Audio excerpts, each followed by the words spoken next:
From the News Channel 5 Network, this is OpenLine.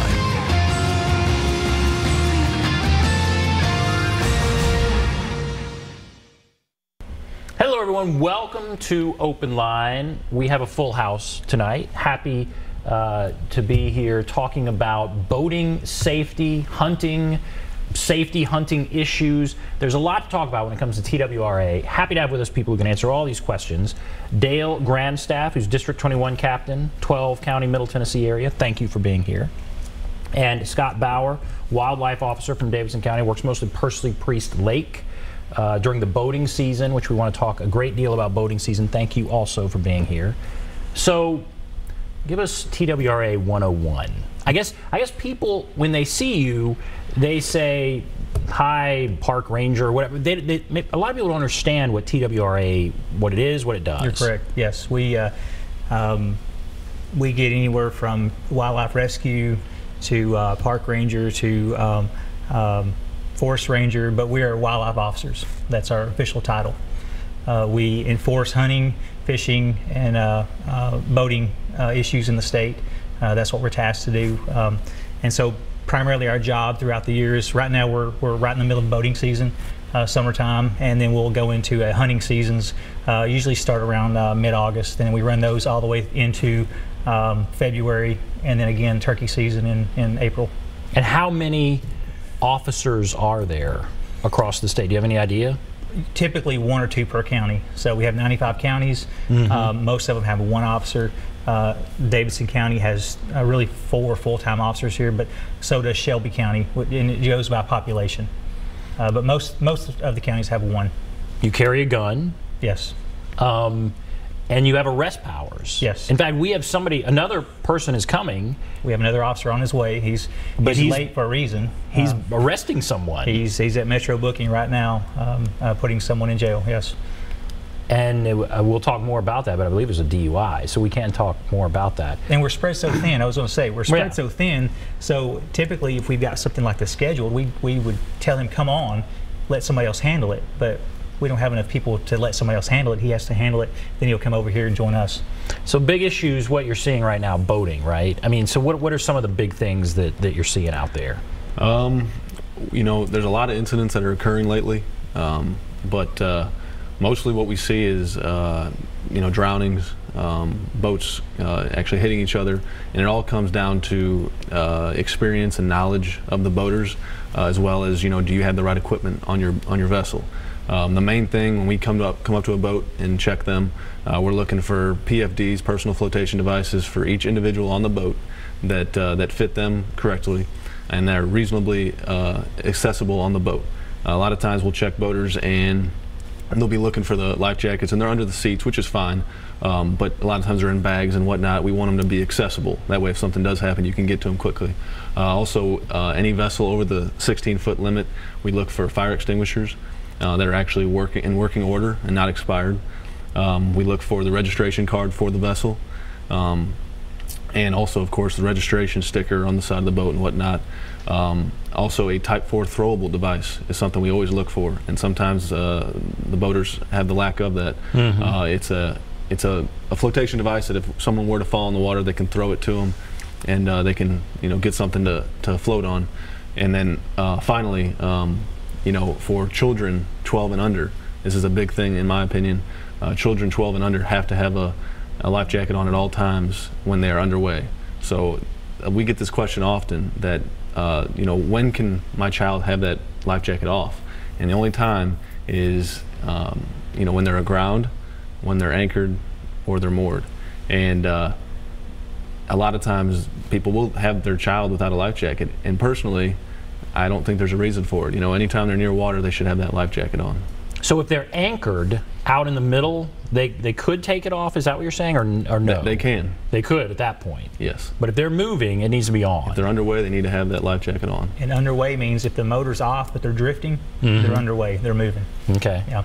And how often are you, let's say you're pulling over, are you going up, are you responding to complaints, or are you actively stopping boats and examining them for the things you're talking about?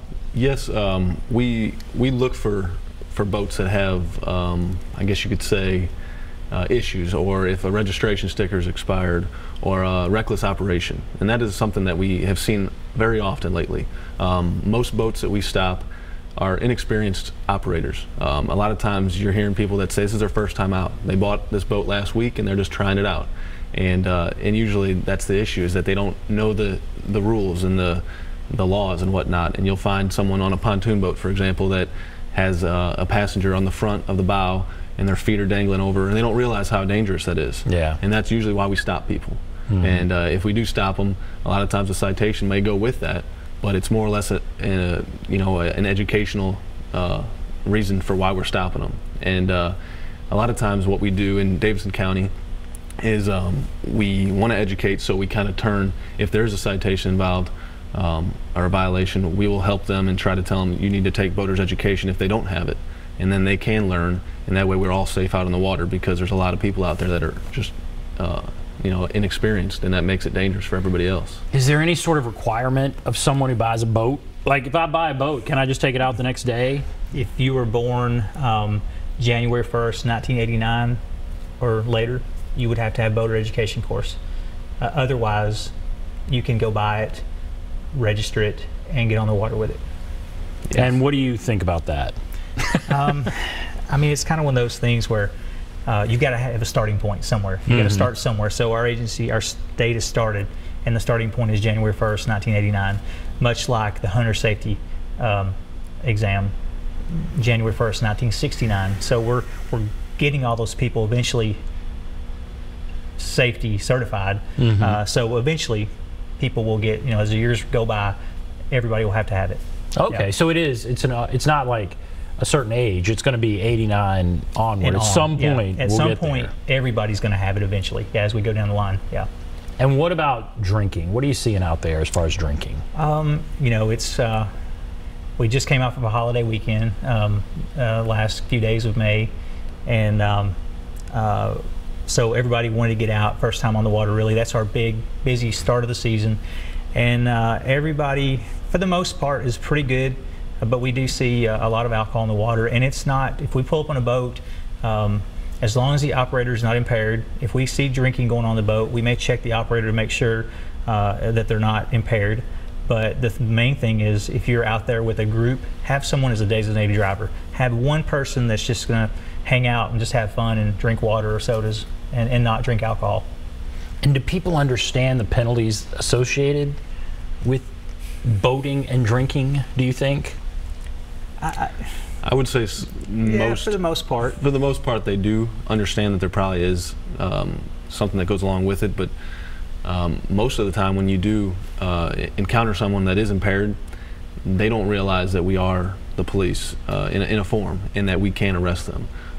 So they just think that on the water it's nothing like driving, but in reality it is the exact same thing, if not more dangerous. So yeah, that's another thing that people just don't know, and that's what we're trying to do, is educate people and tell them, drinking and boating they're not good together. Nashville's booming, and are we seeing more accidents? I mean, what the population boom, what is that doing for you guys, and what you're seeing? It's really more people here means more we have to spread ourselves thinner, it seems like. So just like today, Scott and the other officer that's on his way, Eric, had a fishing event for some kids over on Percy Priest. So they were working this fishing event with another officer, and so that was what was going on this morning. They worked a fishing event for children. They were leaving it, and as they were leaving, they had a call, 911 call, about a lady that was something was going on her boat. She was drifting out in the lake. She was passed out in the boat. And so from going from the youth event to going to see what's going on in the lake and arresting someone, taking them to booking, and then coming over here in just a few minutes. So we're spread thin. So there's a lot. And then people, this just came in a few minutes ago. We had a call that there was someone found in the river just a few minutes ago, a couple hours ago. So a body found in the river. Yeah. So spread thin, and you can think about it as 1 or 2 officers per county, and you get those kind of calls. And so we do rely on Metro Police Department to help us, the sheriff's departments, Highway Patrol. We all kind of rely on each other. We have to. Absolutely. Yeah. All right, let's go to James. Hello, James. Hello there, sir. Hello, go right ahead. What's on your mind? Well, I'm a fisherman. I have 2 sons, and we go 40 east, past Lebanon to Linwood exit. There's a nice stream over there. But one time, me and my sons were out there without waders on. We had a very aggressive water moccasin coming at us. Wow. And by the time we came out of the water, I striked it a couple times with my fishing pole to stun it. I know rattlesnakes are protected. So here's the question: are copperheads and water moccasins protected with the same way that rattlesnakes are? Wow. All right. Well, that sounds quite scary. Interesting question. I figured we would get a question about snakes. But basically, the way our state is set up, if there is not a season for it in the hunting guide or the fishing guide, if there's not a season set up for it, it is illegal to just go kill it, to harvest it or to kill it. So, but with that, if you're in the water or if you're out and you fear for your life and you're in danger, it's kind of common sense type thing. Sure. But if you're riding around and seeking them out just to kill them, that's different. Yeah. What are we seeing with the snake population? It's just steady. See, yeah, that is fascinating. I think that's very interesting.